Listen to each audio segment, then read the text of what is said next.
In preparation for my upcoming trip to Moab, I kind of had an idea. I really needed to come up with a high lift mount or figure out a way to bring my high lift along with me on this trip. I also really wanted to move my spare into another location because it always gets hit when I'm off-roading and whatnot. And so I kind of came up with a couple ideas of what I want to do.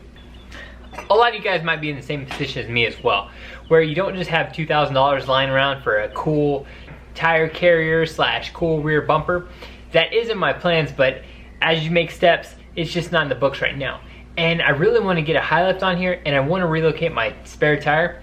Not because I'm a Toyota fanboy, just because I want to have something a little bit different and kind of create a different look and put a place for my high lift. So this is what I've come up with. Let's take a look. Hope you guys enjoy this because it's going to be a little bit of a creative build and, you know, just another garage project. Okay, so here's my goal for today. What I want to do is create a custom tire carrier that folds down and holds a high lift. This is how I'm going to do it. I picked up one of these. I got this off of Craigslist. I paid 40 bucks for it. It's usually just a little bit shorter, but I'm going to go ahead and extend this and make it actually fold down. That's the goal. Here's the stuff that I picked up to do it. I got some hardware, I got a little pin remover, I got a bunch of bolts, I got some extra metal down here, and then some spare metal where I'm going to make my high lift mount carrier.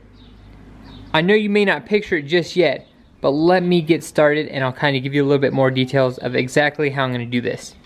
First thing I need to do is hack that piece off right there, and then I'm going to use this to stick out. Extend that and make it just fold down. Hopefully you're following with me. So as that sits right there, it's got the perfect bend and everything I want. However, I need this to go up higher. If I left it right there, it'd just be kind of goofy, just hanging out in front of my license plate. So like I mentioned, first thing I need to do is hack that off right there, and then I'm going to extend that and make it taller to be level just about right there where I want it to sit. So it needs to come up about 6 inches or so. First things first, got that piece off. This is actually really thick metal. I'm not looking forward to trying to drill through that because it's going to eat my drill bits up. But I got that off. This right here is going to move essentially right there. However, it's going to be about right there. So I just need to measure that distance right now. Figure out how much more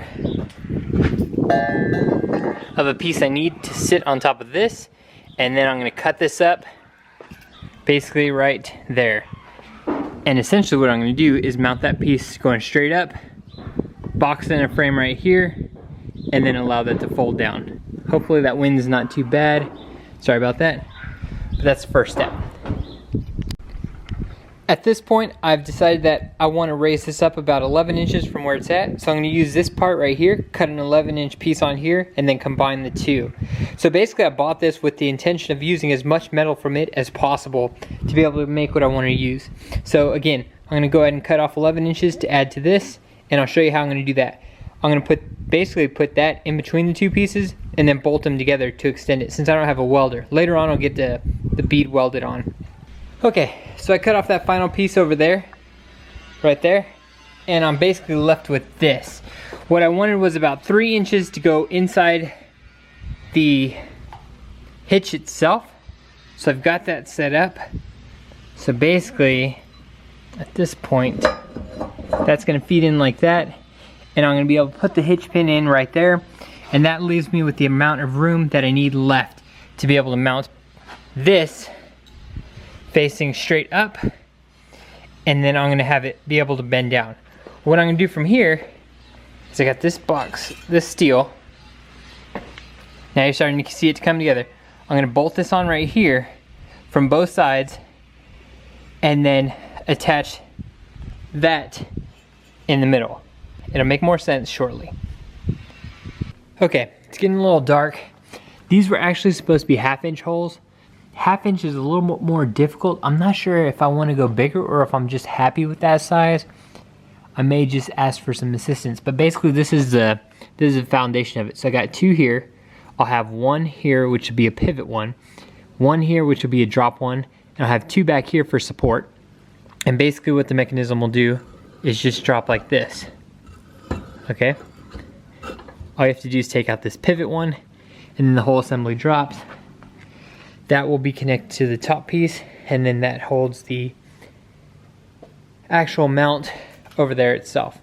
Hope that gives you a bit better representation of kind of what I'm working with. They do actually sell pieces like this that actually drop by themselves. I didn't buy one, I was just thinking this would be easier. This is kind of working for now though, so let me just finish on with what I got and I'll kind of figure it out from there. I'm gonna see if I can connect that piece and that piece tonight at least, so I have some sort of representation of this going on as well. You guys all know that feeling when you're working on a project and you really want to film, maybe you don't, but you're trying to film it, but you're trying to work at the same time and it just gets too complicated. That's exactly what happened to me. So let's fast forward through basically the rest of what happened. There's a bunch of cutting, grinding, drilling holes, breaking drill bits, frustrations, and let's take a look at the high lift carrier now, because it has come a long way. I'm really happy with it. Rep on your name with a bag of garbage a litter. Me see a them cut Jesus slippers. Banks and ranks. Give them your things and them still turn round and shoot you. With them kind of friendship not suit you.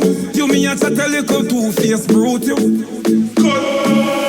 All a who and mama son lock them. A first class when a flight me just drop them. Me nah use them, me nah use them. Prayers not answer. So there you guys go, this is what we got.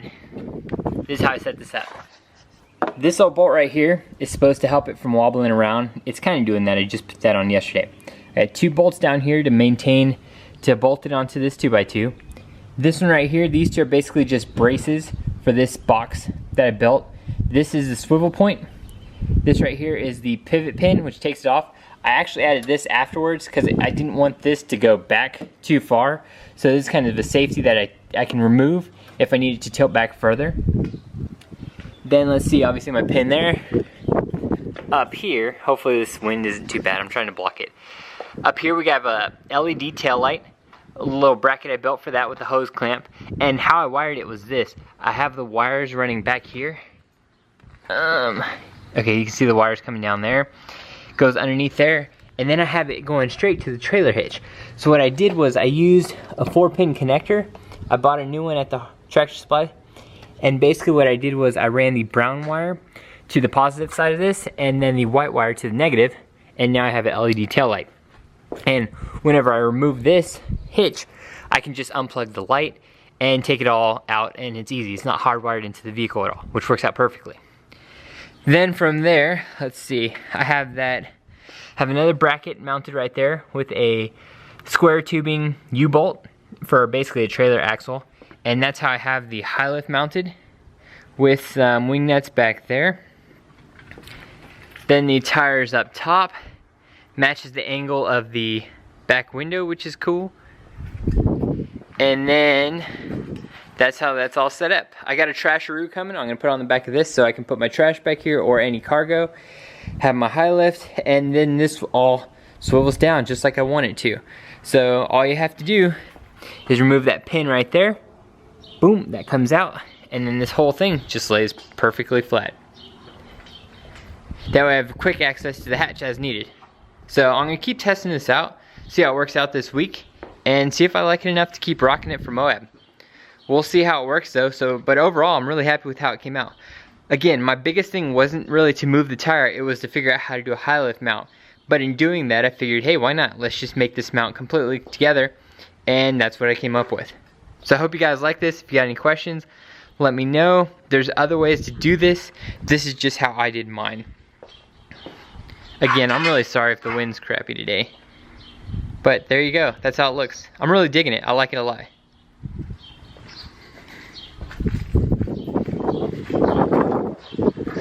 And another side view. It's really windy back here.